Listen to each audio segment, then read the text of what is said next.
All right, guys, happy Tuesday. The internet is very much divided over the Conor McGregor sexual assault civil suit. He has just lost it, by the way. He's been ordered to pay his victim approximately 250,000 euros. Already people yelling at me in the chat, I feel like you're about to defend him, or other people being like, he's innocent. Well, we're going to talk about that case for sure. I'll give you some details and see what you think. Plus, many of you guys know that earlier this year, I did indeed break a rabbi. Well, that deranged man, Rabbi Shmuley, has finally taken his harassment of me too far. And I'm going to give you guys the inside track of why we issued him a legal letter, and I'm deadly serious. And it is over him just being an outright pervert. Lastly, it's Thanksgiving week, my favorite holiday, and I'm going to tell you guys what I am most thankful for this year, and I think you might be a little bit surprised. All that coming up on Candace.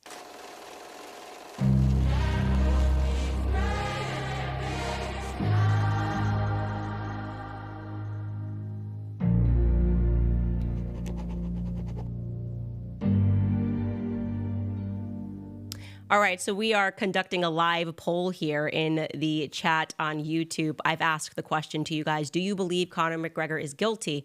Thus far, the results, before we jump into this monologue, 56% of you have answered unsure, 25% have answered not guilty, and 19% have entered in a guilty verdict.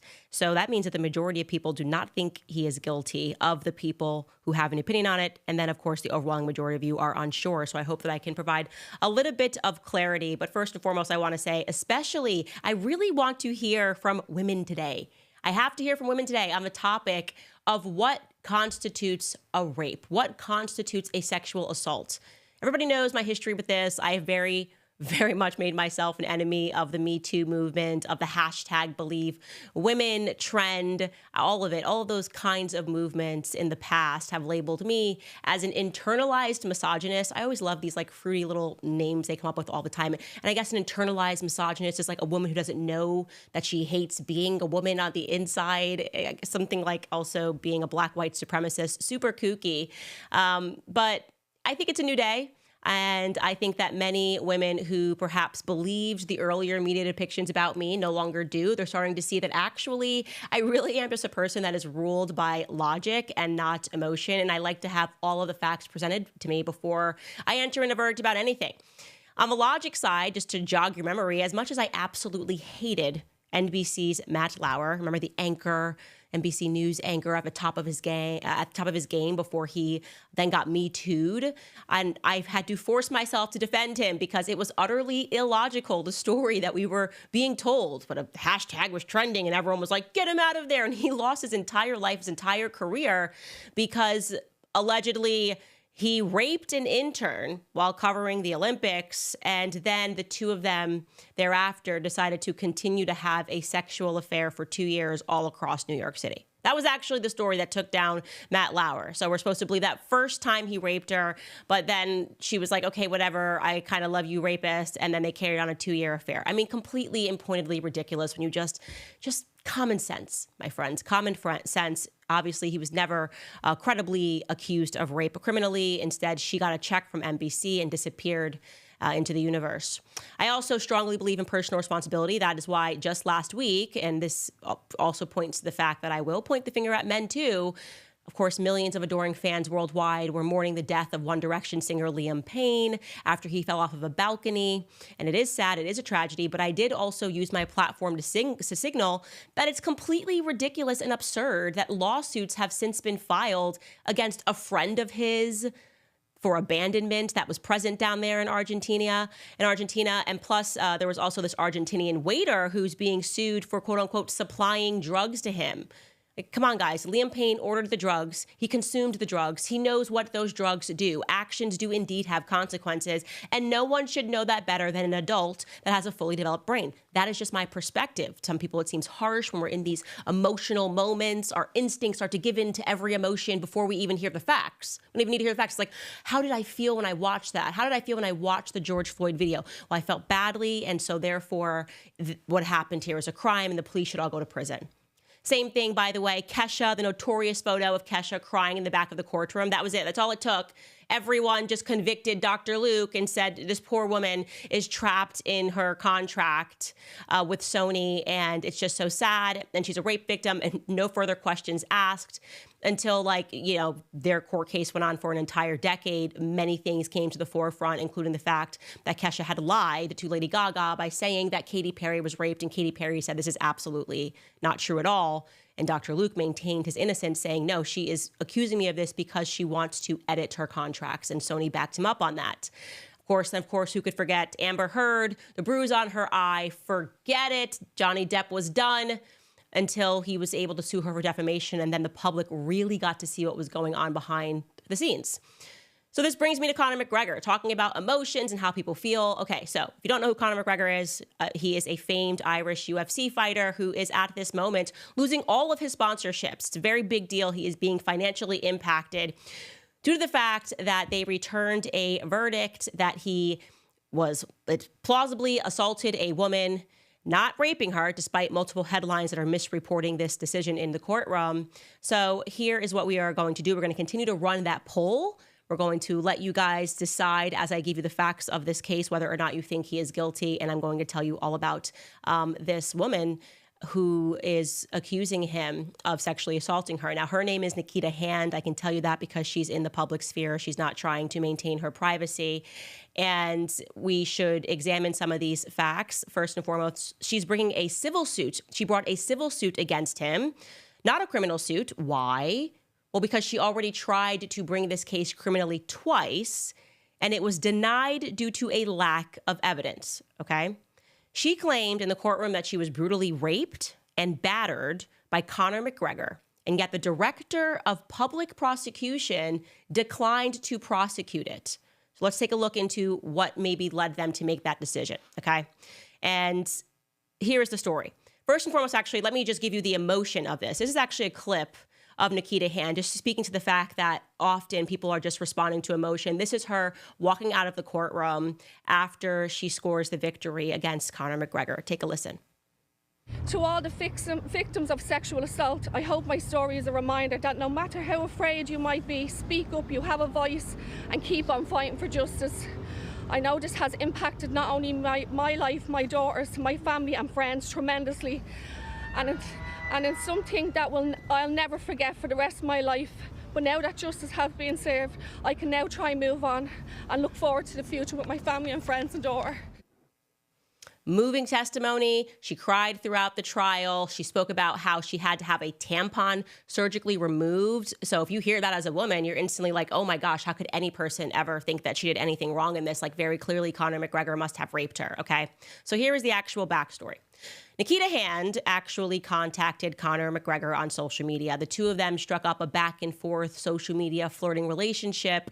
And on this particular night, she slid into his DMs, and because he had posted a photo of himself at the nightclub. I want to be very clear, both of these people are partying, okay? She sends a photo of herself in a sexy red jumpsuit and asks him where he is because he's now posted a photo of himself at a DJ booth partying, unsa, unsa, unsa, unsa. And specifically, she sends him a message saying, it's our Christmas party, as she's wearing this red jumpsuit, come out and get us. Now, who is she referring to when she says us? She was referring to the friend that she was with at the Christmas party, a woman named Danielle Keeley, who is also her work colleague. That's a photo of her right there. And I want to be clear that she sent Conor McGregor this message despite the fact that she is both a mother and she has a boyfriend, okay? Now, I want to be clear. Conor continued to party all night. There is no doubt that he was on a bender. How do we know he was on a bender? Because when you look at the timeline of this, they're texting all throughout the night until 7 a.m. 7 a.m. Conor McGregor has testified that he was out until 7 a.m. when he instructs his security to book him a penthouse room at the Beacon Hotel, okay? Now, it's morning time. Nikita and him are still messaging. At 10:51 a.m., they decide that they're going to get together. He picks her up at her workplace, a hair salon, with her colleague, Danielle, the person that we just showed you. They then drove around for 2 hours. He claims that they began hooking up right away in the car at this time, and then they all decided to go back to the hotel where he and her hooked up in the bathroom. Now, it's a penthouse suite, so it's got bedrooms, and they hooked up in the bedroom. He says they had consensual sex. She is saying now the sex was not consensual. But it's important to note here that her friend Danielle was outside of the room when they were hooking up on a sofa bed with his friend who was with them. And his friend's name, it's a very important character in this. His friend's name is James Lawrence, okay? So James Lawrence is sitting on the sofa with Danielle. She's hooking up with Conor McGregor in the bathroom. Conor McGregor comes out and he's exhausted. He alleges that he then fell asleep because, well, it's believable that he was exhausted because we're talking like, 10, 11 a.m. in the morning. He's been out partying all night. His friend Lawrence then wakes him up and he's like, look, I'm tired. I got to go. I really have this bender has got to end. And he decides to leave them all at the hotel room, but leaves a car behind so that they can all get home safely. Okay. Want to be very clear again, Conor McGregor is clearly on a bender. We can talk about that in a whole nother episode about his drinking, which I think is problematic. It's important to note here that her friend Danielle wound up testifying against her. Giving evidence on Wednesday, Danielle Keeley told the court that she was with Nikita in South Dublin as a part of a Christmas work party. Ms. Keeley, who was called to give evidence for Mr. McGregor, said that she did not know Nikita that well, but she told the court that they were collected by Mr. McGregor from the salon at around 10 a.m. on the Sunday morning. And after collecting Mr. Lawrence, they were then taken to the Beacon Hotel.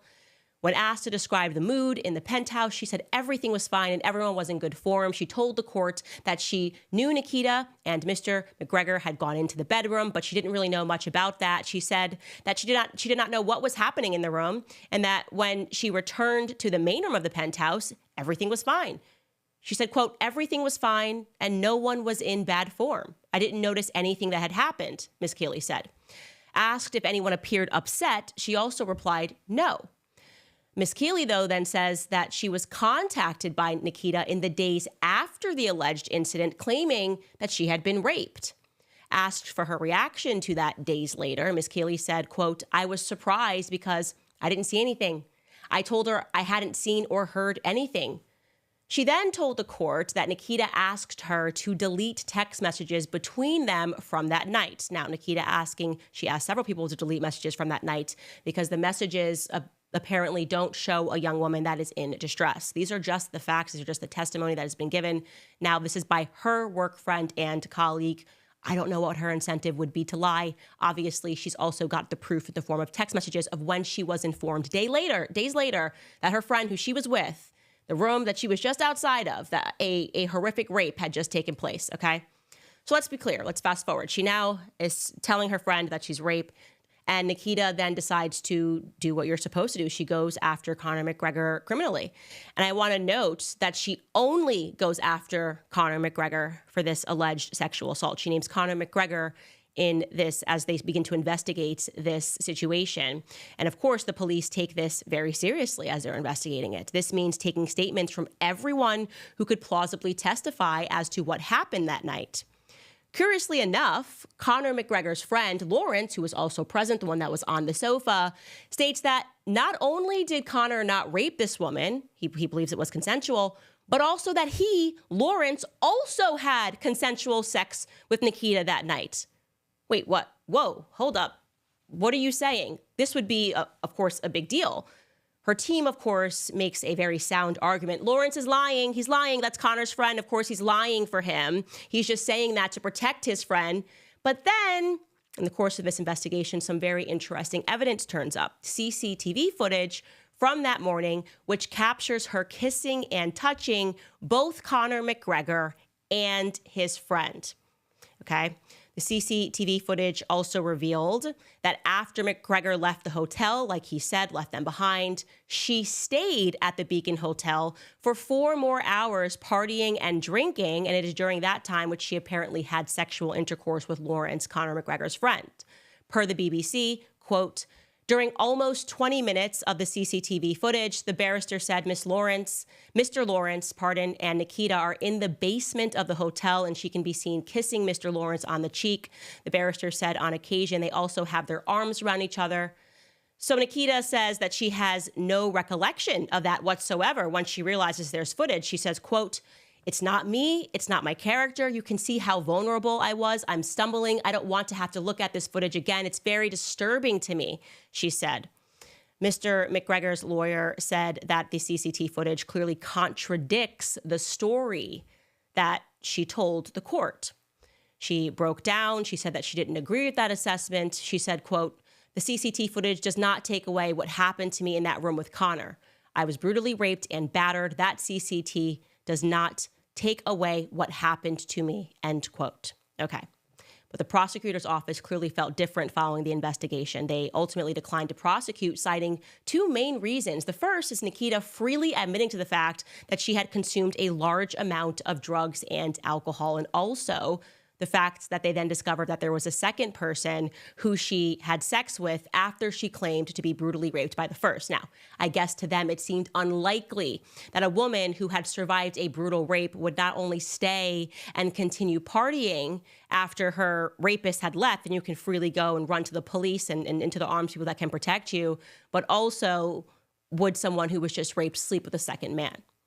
But Nikita did not give up. She then pursued Conor McGregor in civil court, and this time, so as maybe perhaps not to make the same mistake, she added Lawrence to the civil suit. She's now, "I'm suing both of you because even if she did sleep with him, her argument is she had no memory of it, so that constitutes an assault as well."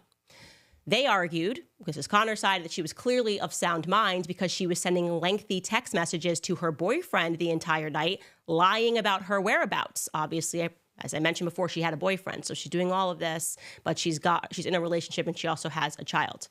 Now, you should know by now, having followed American politics, that when it comes to a civil suit, the standards for finding someone guilty is significantly lowered. It really just has to be plausible. You just have to say, it's plausible this happened.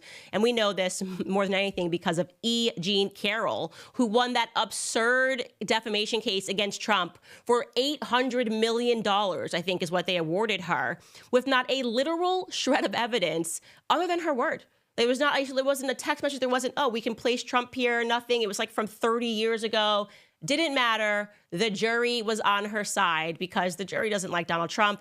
And it's also worth noting here that regarding the Conor McGregor case, it consisted of the jury, I'm talking about the jury panel, was 8 women and 4 men. So I'm wondering if, seeing a woman cry and speak about this, all of these things, it could potentially have impacted a woman. And I think it is. I think we are naturally more emotional. And I think that us being more emotional, by the way, is a good thing.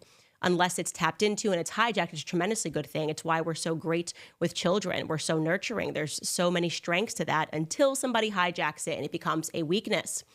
So I'll ask you a question again. After hearing all of that, and I'm asking women in particular, I am so interested to dive in and to read your comments. Do you think this is a situation in which she was raped, or is this a situation when a woman came to deeply regretted everything that she did and had to account for where she had been perhaps to her boyfriend? Perhaps they saw an opportunity when they saw Conor McGregor's name and said, well, he's got a lot of money and we can now sue him. What is your honest opinion about that? Because I have found over the years, I grow increasingly frustrated with this idea that people don't have to be responsible for what happens to them when they take drugs and they consume alcohol, and they know what the effects of the drugs and the alcohol are. You black out. You do things that you wouldn't otherwise do. If I get high on PCP right now, live on the Candace show, and I go and I rob a gas station, do I get to argue that it's not my fault and that the gas station owners should have known not to have all of the candy and supplies out while I was high on PCP? Do we at all have to account for the fact that we are consuming things that alter our mental state? By the way, I could very much believe that she doesn't remember much of the evening if she was partying all night before, if she then got in and did cocaine and did drugs. I could very much buy into that. I went to college. I've seen these girls do these things. I've seen girls black out and quite literally not be able to recollect the night before. But guess what? The guys that they were sleeping with were also under the influence. They were also on drugs. The difference is that they don't get to wake up and say, well, I was on drugs, so I don't account for anything that I do. And if they did, they'd be laughed out. If they were like, oh, you slept with that girl and she's so ugly, haha, I can't believe you slept with her. He wouldn't be like, well, actually, like, you know, I drank a handle of vodka and so she took advantage of me. That circumstance just simply never happens.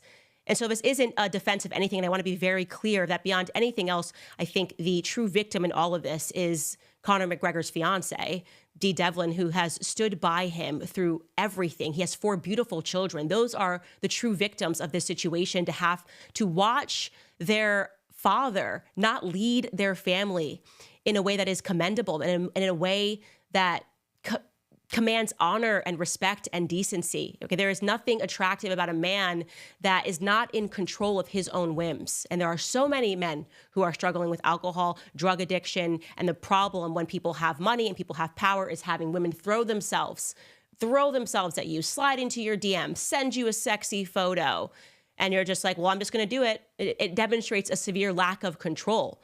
And so I'm able to compartmentalize. This is not here to defend his character, because what he did to his family is awful. And that is something that he's truly going to have to account for. And you have sons who should be able to look at you and see you as an example.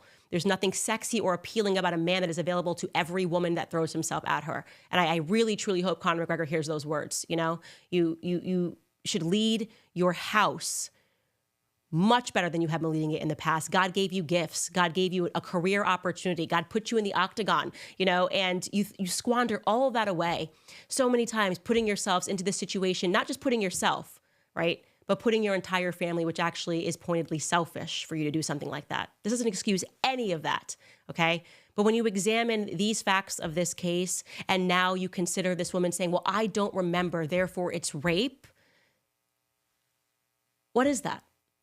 Truly, women, what is that? And I want to remind you guys, because I think the media has been so successful in the past of making women think that we're somehow apart from men. Like we have to defend other women when these things happen. Let me remind you, we raise these men, we marry these men.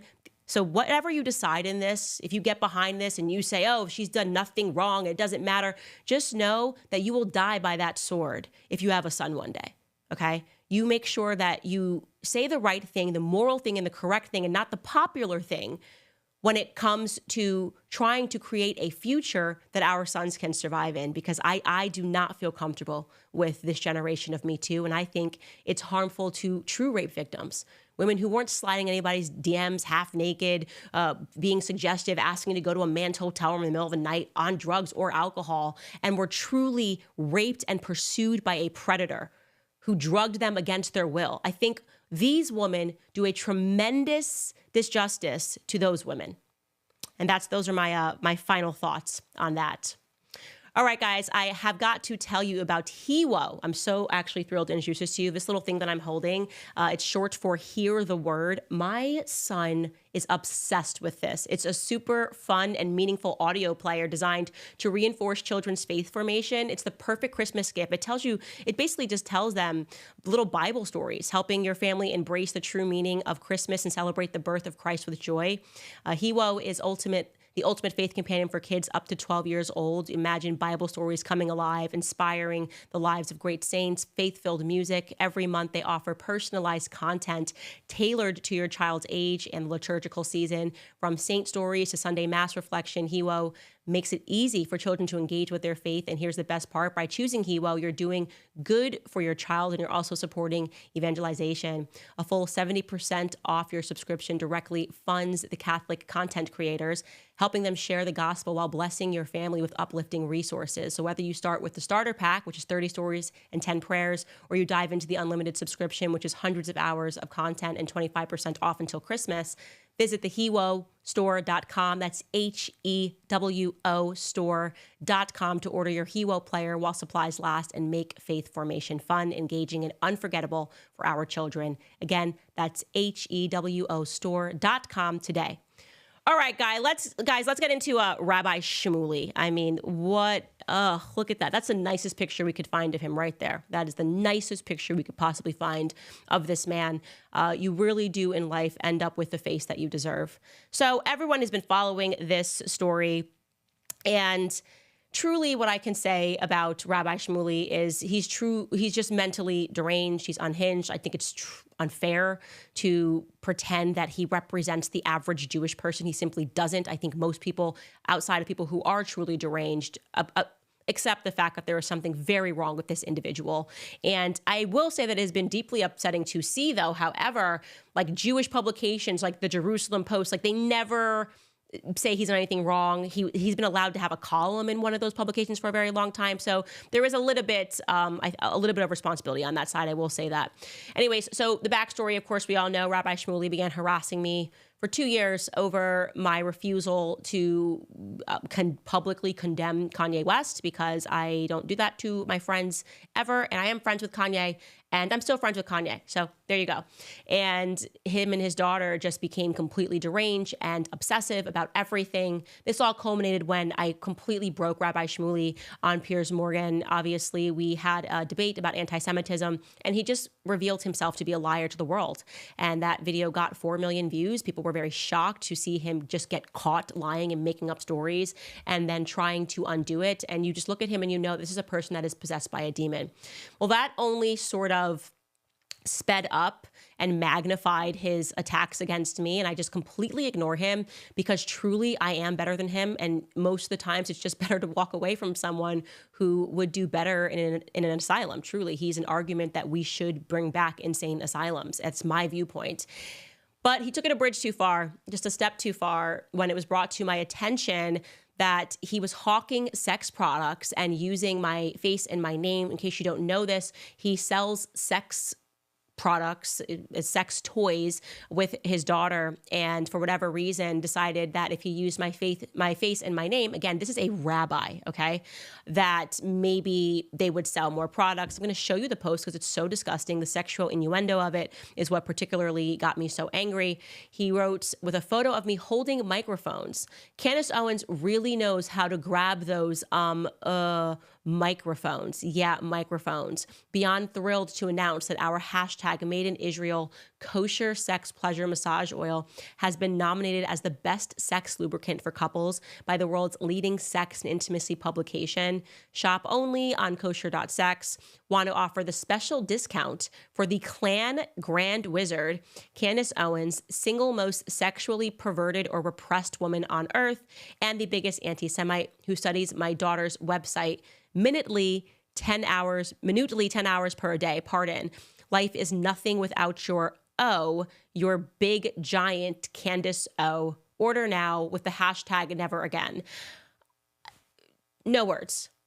No words for this level of derangement. Absolutely no words for how psychopathic it is. Knowingly, he knows that I'm a Catholic. He knows my positions on pornography, the sex industry. I have made that known for years. And to find a photo, to crawl across the internet and to say which one can I imagine as a pornographic image and then encourage people to buy sexual lubricants and products, bridge too far, right? Because this for me is like when you cross the red line, which is when you start disrespecting my faith, my belief on the industry of pornography. I understand that you believe your faith says that this is great and this is amazing and that you should encourage people to be more sexually active or whatever it is that you have been saying on your posts. But for me, firm red line in the sand. So we did, in fact, send him a cease and desist, and I'm very serious about it. We expect him to return. This is not the first post he's made, apparently hawking sex products. I didn't know this was a thing until somebody tagged me in it. And then I became aware of the fact that he has been doing this. Rumors, the rumor mill is that actually Rabbi Shmuley is not as wealthy as he would like to present himself to be. And so this is quite desperate of him to do something like this. Obviously, he's had a completely deranged response to our cease and desist. What he is doing is illegal in all 50 states. You are not allowed to hawk products and use somebody's image and likeness, but he's having another one of his rabbi breakdowns on X. This is what he has written, which is totally, again, just really speaks to his mentality. He posted this. I don't know why he mentions Ben Shapiro. Ben Shapiro created Candace Owens, made millions off her anti-Semitism, and left the mess for me and my daughter to clean up. We forced Ben to fire her, got her banned and demonetized from YouTube, banned from Australia, and made her finally pay the price for calling IDF Nazis. Now Candace is suing me. I intend to subpoena every last communication between Candace and Ben Shapiro and his company and find out every last cent a Jew with a yarmulke made off Candace's blood libel and praise for Hitler lovers, and force Ben to donate every dollar to widows of the IDF. How dare he hold on to millions in blood money? Get ready for the trial of the century. Hashtag never again. Clearly, this has nothing to do with Ben Shapiro. This has absolutely nothing to do with the Daily Wire. My understanding is Ben has untagged himself from this, likely because everyone understands that Rabbi Shmuley is mentally unwell. Of course, Ben will have nothing to do with this lawsuit if he does not stop hawking my name with sex products, because why on earth would I have to submit text messages between me and Ben when you are using my name to advertise sex products? It's just a fully deranged man, but wanted to let you guys know because he just has a way of just lying consistently and just making stories up and dragging other people into it. He's now done posts talking about how he's also going to subpoena messages between me and Kanye West. What on earth are you speaking about? Genuinely, someone put this man on a Psych 5150 hold. If you have any decency or love for your father, I know you've got daughters, like, he obviously needs to be restrained in some capacity because he just does things like this. It's just so embarrassing. Anyways, I don't take stuff like that sitting down. I really do think that Christians in general just need to develop a bit more of a spine on these issues and take psychopathic people like him to task. Anyways, you guys, good news. Harris is telling her advisors, Kamala Harris is telling her advisors and allies that she is keeping her political options open. She's been instructing people that it's possible that she may run in 2028, which means we are going to be so back on the genealogy series, or she even may run for governor in her home state of California. I think that's more likely. I think they will probably recognize, the DNC, that she just can't put together a sentence, and it was a bit ambitious for her to run nationally, but they might be able to, in a state that has forever mail-in ballots, make something happen for her while they push who is likely to be Gavin Newsom to the forefront for 2028. That's my prediction. Anyways, she has taken apparently repeated phone calls telling people that she intends to stay in the fight. She's expected to explore other possible paths forward with family members over the winter holiday season, according to people that are in her inner circle. And they said, quote, she doesn't have to decide if she wants to run for something again in the next 6 months. The natural thing to do would be to set up some type of entity that would give her the opportunity to travel and give speeches and preserve her political relationships. There will be a desire to hear her voice, and there won't be a vacuum for long, a person close to Harris said. Kamala, we look forward to it. As I said, I potentially regret standing against you, because I do miss you. I miss your word salads. I miss covering you. I miss our genealogy series. It was exciting to get your father's birth certificate. Thank you, by the way, to those of you that pointed out to me that obviously his last name shouldn't have been Harris on his birth certificate, because neither his father, Oscar, or his mother's last name was Harris. Oscar, we then learned when he was like 36, changed his last name to Harris. Prior to that, it was Brown. So when Donald Harris was born, his father's name was Oscar Wilde Brown, and his mother's name was Beryl Finnegan. So why is there a Donald Harris on a birth certificate at all? If you guys know what I'm talking about, for those of you who have followed genealogy series, it is a bit weird. We're not going to talk about that today. I just needed to honorably mention that you guys emailing me that. Don't worry, we are not throwing away our files on the Kamala genealogy, because we do suspect that she will be in public. All right, guys, reminding you about PureTalk. It's important to think about what charities and causes and brands that you give your hard-earned money to support, which is why I love supporting my cell phone company, PureTalk. It is a veteran-led company supporting veterans in their passion project, and that's why PureTalk has alleviated $10 million in veteran debt. That's why they donate tens of thousands of dollars every month to help prevent veteran suicide, and that's why they just donated $50,000 to Mike Rowe Works, providing scholarships to veterans learning trades after active duty. It's definitely a company that you can get behind. So it is time to jump ship from Verizon, AT&T, and T-Mobile. There's a better option. PureTalk gives you the same great coverage, America's most dependable 5G network for half the cost, and you'll be helping our vets. It's a win-win. So go to puretalk.com/Owens today and switch to a company that invests in American jobs to better serve you. Again, go to puretalk.com/Owens and you'll save an additional 50% off your first month. PureTalk, America's wireless company. Okay, before I get into your comments, I do want to let you guys know what I am most thankful for this year. So going into Thanksgiving week, this is our last episode before we get back on Monday. And me and my family, who they're all running around upstairs, I'm the person that hosts Thanksgiving. It is the holiday that drives me crazy, but I love it.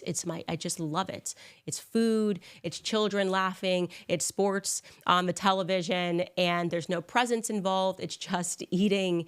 And our family tradition for Thanksgiving is that we go around in a circle and we say what we are most thankful for the year. And it's such a great time to reflect. You should do these sort of gratitude reflections, by the way, if you can, every week. Like I say, I always do that at Mass. I begin my prayer in gratitude. And I was thinking about that. I was going, what is my thing going to be for Thanksgiving this year? Like, what am I most grateful for this year? And the craziest thing occurred to me that truly, from the bottom of my heart, I am the most grateful to God that I got fired this year. It's just such a crazy thing to think about. And I don't say this out of pride. I don't say this out of ego. And I hope that any person listening to this takes a lesson, I think.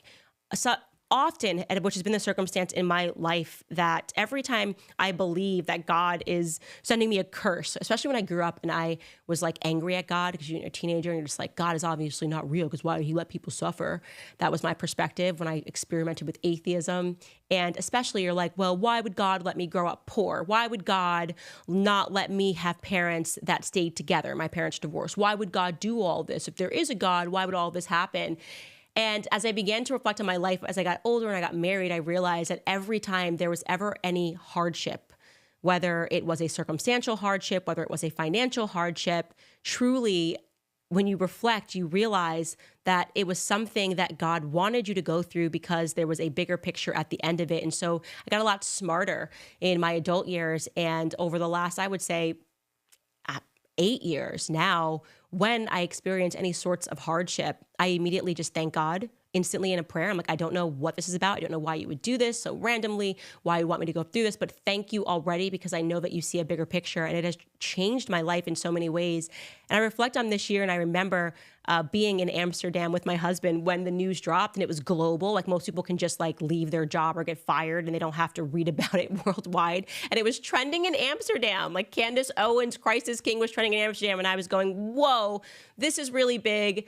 This is crazy. It's a complete firestorm. Everybody's got an opinion about it. My favorite opinions were the people that truly were betting against me and people who I would have said were my friends. I mean, writing pieces, saying this, saying that. But I knew that there was going to be a bigger picture, and going through it, getting out on the other side, which brings me to the second piece of this. I am so just grateful that I had the husband that I have. I genuinely, this year, I always thought I had like the greatest, strongest relationship, but this year just proved to me that there couldn't possibly be a greater or stronger relationship out there between a husband and a wife than me and my husband, because we were just rock solid through it all, like just truly on each other's side. It really is the blessing and the sacrament of marriage. You can truly get through anything. You know, I wish that partnership on everyone. I truly do. I wish you find your other person, your other half, and you realize how much stronger you become of a person and the things that you can face together with faith at the center of your relationship. And lastly, which also brings me to the fact that I'm just so grateful to every single one of you. I really wish I could just reach in and hug you. You feel like my friends. Like I feel like we're friends. Like we talk on the phone every day and we're updating, we're talking about politics every day. But I don't really know all of you, but I feel like we do we have the same perspectives and we're growing and we're learning together and we don't get things right. But I wouldn't have made it out without all of those elements, without faith, without my family, and also without other people in the world who believe in the freedom of ideas and really encouraged us every step of the day. Nonstop emails, people signing up on locals, encouraging us before we even knew if the show was going to look like. My staff, everyone that's in the control room right now. I mean, just the amount of gratitude that I have for everyone who didn't even blink an eye, did not even bat an eyelash, and just stood by us and stood by me. Just number one thing that I am grateful for this year. So I truly wish you guys the best Thanksgiving. I encourage you to take on this Thanksgiving tradition, to sit down and think about what you're grateful for, and to be sure that you include something that you would have otherwise thought was perhaps a curse, and to remind yourself that you may be being blessed when you believe that you're being cursed. So that's all I want to say about that. I want to read some of your comments before we wrap this show. First, I want to throw it to American Financing because the Fed has dropped interest rates. So you have to call my friends at American Financing. Now is the perfect time to consolidate your debt, reduce your monthly expenses. A lot of us have been forced to use credit cards because of the ridiculous prices for groceries, power, even childcare. It's so expensive now. With credit card rates being so high, that debt can get expensive. But with mortgage rates dropping, now is the perfect time to wipe that debt out. American Financing is helping homeowners just like you save an average of over $800 a month. They're even closing some in as fast as 10 days. And if you start today, you may delay 2 mortgage payments. There are no upfront fees to find out how much you can save. So call American Financing today at 800-795-1210. Again, that's 800-795-1210. Or you can visit americanfinancing.net/Owens. All right, let's see what you guys have got going on in the chat before we bid you farewell for Thanksgiving. I hope you guys love me back. I hope you love me back.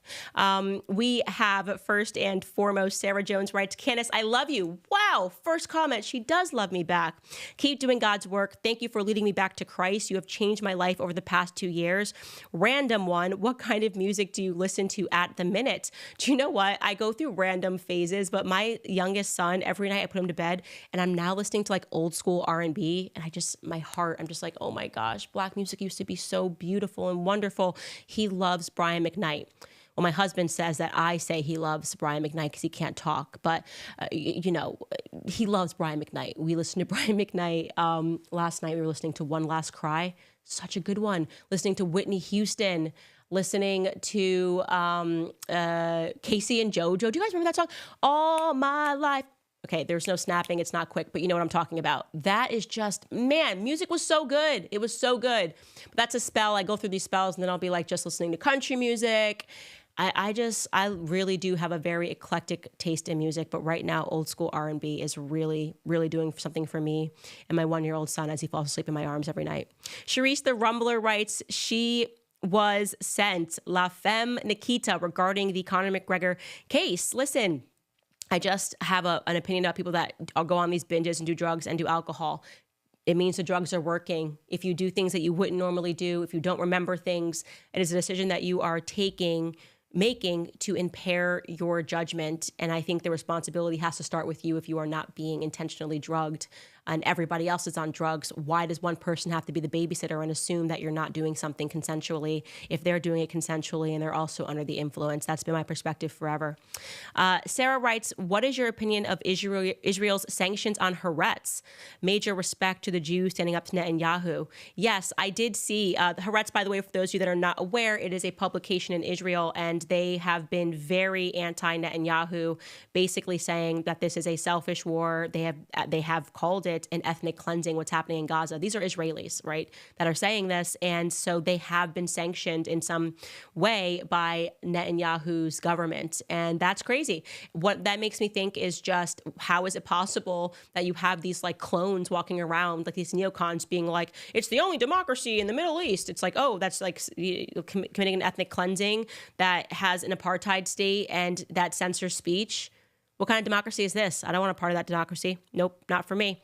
Anwar writes, how can these conservative speakers come to college campuses and express to be pro-life out of one side of their mouths and justify the killing of innocent children out of the other? Very simple. So it's called being hypocrites. It's great. If you're a hypocrite, you can do whatever you want. You can speak out of both sides of your mouth. Sharice says, you can see demons flickering in Shmuley's eyes. Not a real name, not a real holy person, probably not even a real human.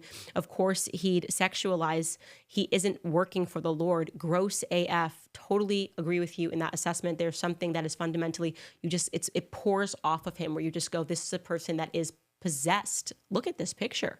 I'm sorry, you guys. I know you're like, Candace, it's Thanksgiving week. Please don't do this. No, look at it. Look at it right now. We're not going to take it down for 5 more seconds. Let's sit in silence. Sorry, guys. I'm sorry, but you had to see it. If I had to look, you had to look, okay? And lastly, Scad Kui writes, I'm a 26-year-old guy, and my biggest fear has always been being accused of rape by any crazy lady.